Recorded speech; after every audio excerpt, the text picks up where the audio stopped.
Good afternoon, everyone. I'm James Crummell. Surprising no one, but newsworthy nonetheless, Governor Josh Shapiro officially announced today he's running for re-election. He released a campaign video this morning. He has appearances in Pittsburgh and Philadelphia later today.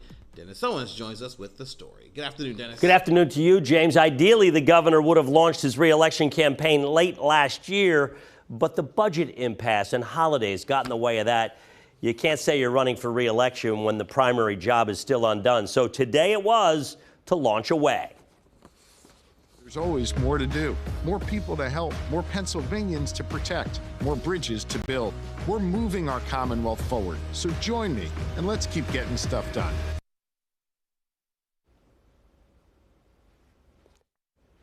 In the 2.5-minute upbeat video, Shapiro touted his accomplishments like rebuilding the I-95 bridge and tax cuts for seniors and protecting voting rights and abortion rights. Shapiro announced earlier this week he's got a record $30 million already.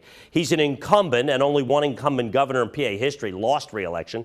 And given that it's President Trump's midterm figures to be a Democratic year, there's no question Shapiro will be tough to beat. Republicans insist Shapiro's never had a tough opponent, but will this time in Treasurer Stacey Garrity.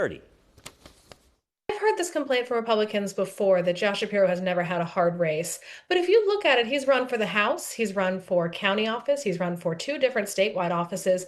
Maybe the answer is just as simple as he's an excellent politician who has done great work in every position that he's held. If you ask this basic question to the 2 candidates for governor, only one can give you a straightforward, simple answer. Do you plan on serving your full 4-year term if you're elected governor in 2026? Stacey Garrity's answer will be a very simple yes. Josh Shapiro's answer will be a very complicated everything but yes. And again, the governor will attend events in Pittsburgh this afternoon, Philadelphia this evening, to more formally announce his re-election campaign. As you said, James, it is no surprise. Now, Governor Shapiro has laid the groundwork to possibly run for president in 2 years. That's been widely rumored. Republicans keep throwing that out there as if it's a real knock. I'm not so sure. In other words, are voters going to say, I'm not going to vote for Josh Shapiro because he might be a presidential candidate? I'm not so sure about that because it could be a compliment that he's being considered to be a presidential candidate. We haven't had a lot of those in Pennsylvania, from Pennsylvania, as you know. Yeah. So it'll be interesting to see. But we're off and running, and it appears the field is set. It's going to be Josh Shapiro and Stacey Garrity.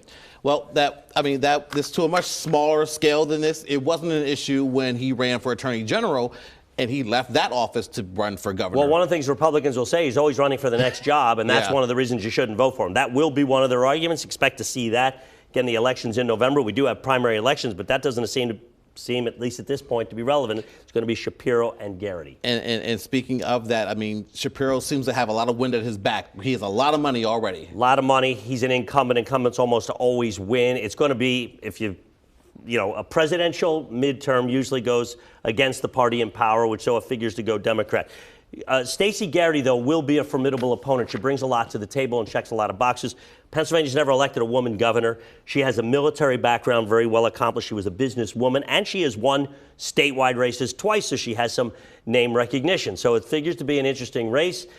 She is as formidable a Republican as I think, or at least that I can see out there at this point in time. All right, well, we are off and running now. Yes, we are. It's going to be an interesting year. Dennis, thank you very much. Yep. Really appreciate it. Hi, I'm Eric Finkenbinder from ABC 27, and we're excited to announce the new ABC 27 News Plus app. Live stream newscasts or watch content on demand. This is different than the ABC 27 app on your smartphone. You can check this out at home, and it's very easy to use. With a Fire Stick, go to the homepage, scroll down to search.